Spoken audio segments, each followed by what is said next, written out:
The zaibatsu of Japan were powerful family-owned business conglomerates that dominated the country's economy from the late 19th century into the early 20th century.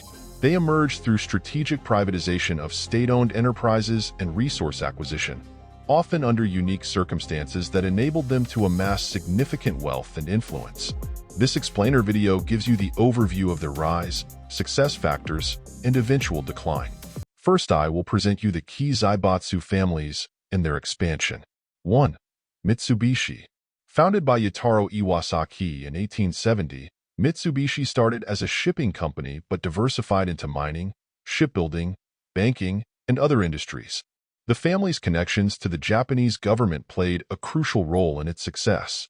For example, Mitsubishi secured contracts to transport troops and supplies during the Satsuma Rebellion in the 1870s, which strengthened its financial position. It later acquired the Yoshioka copper mine and Takashima coal mine, securing crucial resource assets. These investments laid the groundwork for further expansion into heavy industries such as steel and shipbuilding. 2. Sumitomo. With roots tracing back to the 17th century, Sumitomo initially operated a copper mining and smelting business. It expanded during the Meiji era, taking advantage of government policies that privatized state assets. The acquisition of the Beshi copper mine in the 1880s, for instance, allowed Sumitomo to dominate the copper market and finance further industrial ventures. The family also established subsidiaries in banking and heavy machinery, forming a diversified conglomerate. 3. Mitsui. The Mitsui family, one of the wealthiest in Japan, became involved in various sectors including banking, mining, and trading. Their strategy often involved gaining exclusive rights to resources or government contracts. The acquisition of the Mike coal mine in the 1880s, one of the most significant privatization sales, exemplified Mitsui's approach to leveraging natural resources. Profits from these ventures were used to expand into textiles, steel, and finance, creating a broad-based economic empire. 4. Yasuda. Yasuda was another major zaibatsu, founded by Yasuda Zenjiro. Unlike the older zaibatsu that had ties to the samurai class, Yasuda's rise came primarily through banking and finance. By establishing the Yasuda Bank and acquiring distressed assets at favorable prices, the family capitalized on Japan's modernization efforts. Over time, the Yasuda Group expanded into insurance and real estate, complementing its banking foundation. 5. Nissan, Nihon Sanjo. Nissan, which emerged as a significant player in the post-Russo-Japanese War era, was not founded by a single family but still operated as a zaibatsu. Founded by Yoshisuke Aikawa, Nissan grew by acquiring companies in the steel and automotive sectors, consolidating smaller businesses to form a vast industrial group. It played a significant role in Japan's automotive industry, producing vehicles for both civilian and military use. Now, let me answer you to the question, what are the strategic factors behind the zaibatsu's success? Government support and privatization. The Meiji government's policy of transferring state-owned assets to private ownership created opportunities for families and entrepreneurs to acquire vast resources at relatively low prices. This was akin to the creation of Russian oligarchs during the 1990s when state assets were privatized. The zaibatsu often had political connections that facilitated these acquisitions. Resource control * many zaibatsu started by acquiring control over natural resources like coal, copper, and other minerals. These resources served as cash cows that provided the capital for diversification into other sectors, such as banking, heavy industry, and transportation. Diversified structure ***. The zaibatsu were structured as holding companies with multiple subsidiaries in different industries, allowing them to mitigate risks and leverage profits from one sector to expand into others. This structure also allowed for centralized management while enabling individual subsidiaries to operate semi-independently. Now, let's talk about the zaibatsu's influence and role in Japan's militarization. In the late 1860s, Japan was transitioning from the Tokugawa shogunate to the Meiji Restoration, which sought to modernize Japan and consolidate power under the emperor. The Mitsui family, recognizing the changing political climate, shifted its support to the new Meiji government. An example of their strategic adaptation was raising funds to support the Meiji government's army. Their assistance in financing the government paid off, as they were later entrusted with important roles in currency reform, such as collecting metals and facilitating the exchange of old currency for the new yen. 2. Building an empire through government contracts. The Mitsui family's success in currency reform earned them lucrative government contracts, leading to significant growth. They established businesses like Mitsui Bank, Mitsui Mining, and Mitsui Bussan, a general trading company, laying the foundation for their empire. For instance, Mitsui Bussan diversified into shipping to facilitate trade with China, leading to the establishment of a shipbuilding subsidiary. To support this, they acquired Mitsui Mining, which supplied raw materials like iron needed for building ships. 3. Vertical and horizontal integration. The Mitsui zaibatsu expanded by integrating vertically, controlling supply chains, and horizontally, branching into different industries. For example, the Mitsui textile business's needed dyes, so profits from Mitsui Mining were used to establish Mitsui Chemicals, ensuring an in-house supply chain. This strategy is akin to modern-day conglomerates like Samsung, which integrates various business divisions across electronics, construction, and shipbuilding. 4. Rise of the zaibatsu's wealth amidst inequality.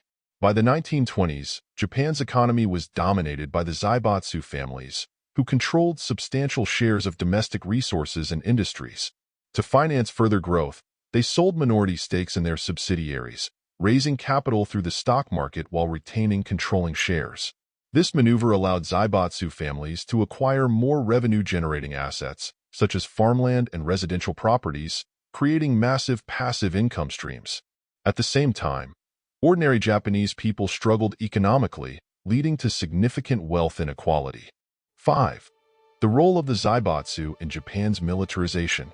Throughout the early 20th century, Japan pursued an aggressive expansionist policy. The Mitsui and other zaibatsu provided essential resources for military efforts, such as raw materials and financial support. This involvement extended to supporting the creation of the puppet state of Manchukuo, the colonization of Korea, and the invasion of China. The zaibatsu's role in supporting militarization secured massive government contracts, further boosting their wealth while the nation geared up for war. 6. The fall from power during wartime. The outbreak of the Second Sino-Japanese War and Japan's entry into World War II marked the beginning of the end for the zaibatsu's control. In the 1930s, Japan's military government began exerting control over their business operations, criticizing the zaibatsu for their focus on short-term profits rather than national interests. New laws effectively transferred decision-making power away from the families, marking a shift from private control to state influence. War damage, government regulation of rents and land prices, and wartime economic controls further eroded their wealth. Post-war land reforms and asset taxation. After World War II, the Allied occupation authorities implemented significant reforms to reduce economic inequality and weaken the zaibatsu. One of the most impactful was land reform, which redistributed agricultural land from landlords to tenant farmers. Additionally, a capital levy tax was imposed on zaibatsu families to help pay off Japan's wartime debt. For instance, Sumitomo's taxable assets were taxed at a rate of 85%, drastically reducing the family's wealth. How the decline started and post-war restructuring. 1. The zaibatsu dissolution. The zaibatsu were powerful business conglomerates in Japan before and during World War II, with families like Mitsui, Mitsubishi, Sumitomo, and Yasuda at the helm. They controlled significant parts of the economy through monopolistic practices, including financial, industrial, and commercial enterprises. These families wielded tremendous economic and political influence, often seen as contributing to Japan's militarism during the war. To reduce their power and prevent future monopolistic dominance, the Allied occupation authorities, influenced by trust-busting practices and anti-monopoly sentiments stemming from the Great Depression in the U.S., ordered the zaibatsu's dissolution. A prominent action in October 1946 saw the Holding Company Liquidation Commission, HCLC, confiscating 1.25 billion yen worth of stocks and bonds from Mitsui and Mitsubishi. 2. The economic impact of the zaibatsu breakup. While the breakup did not completely eradicate the economic influence of the zaibatsu families, it significantly diluted their control over Japan's corporate sector. For example, where the zaibatsu previously held around 25% of all stocks in Japan, this share dropped to about 5% by 1950, indicating a democratization of ownership. With the restructuring, the government's Ministry of International Trade and Industry, MITI, gained policy control, allowing Japan's industrial policy to shift from inward-looking monopolistic practices to outward-oriented export strategies. 3. Effects on wealth inequality. The post-war reforms, including land reforms and capital taxation, redistributed wealth more equitably. The tax on capital in 1948 reduced 4/5 of taxable family assets of the zaibatsu, with personal stocks and bonds confiscated by the HCLC. Additionally, Japan's high inflation in the immediate post-war years, 1945 to 1950, eroded the real value of the cash compensations paid to the former zaibatsu families. As a result, by 1950, the wealth of these once dominant families was drastically reduced, and some of the richest had to rely on employment for income. This shift marked a significant departure from pre-war times when they could accumulate wealth through monopolistic practices and land rental income. Japan's economic miracle and global influence. The pro-export industrial strategy and economic miracle. With the zaibatsu's monopoly dismantled, MITI could steer Japan toward a pro-export industrial policy. Japanese companies, no longer focused solely on dominating the domestic market, began mastering and adopting foreign technologies.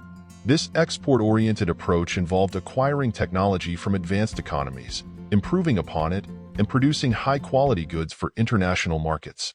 Example *, the automotive and electronics industries serve as iconic cases of Japan's success in this strategy. Companies like Toyota and Sony exemplified how Japan could leverage imported technology to innovate and create products that found enormous demand abroad. The Toyota production system, which emphasized efficiency and quality, transformed automotive manufacturing, while Sony's transistor radios and later consumer electronics became global symbols of technological excellence. 5. Long-term impacts and lessons for other nations. The dismantling of the zaibatsu played a key role in Japan's post-war economic boom, known as the Japanese economic miracle from the 1950s to the early 1970s. The country's rapid economic growth became a model for other East Asian nations, often called tiger economies, like South Korea and Taiwan, which also adopted export-oriented industrial strategies. In contrast, countries such as Malaysia, Russia, and the Philippines did not experience similar outcomes due to different economic policies, such as continued dependence on natural resources or failure to integrate effective industrial policies. Japan's experience demonstrated the potential benefits of restructuring large monopolies to promote competition, innovation, and exports. If you like this video, please encourage our team by clicking like button and subscribe our channel. This will motivate us to make more such videos.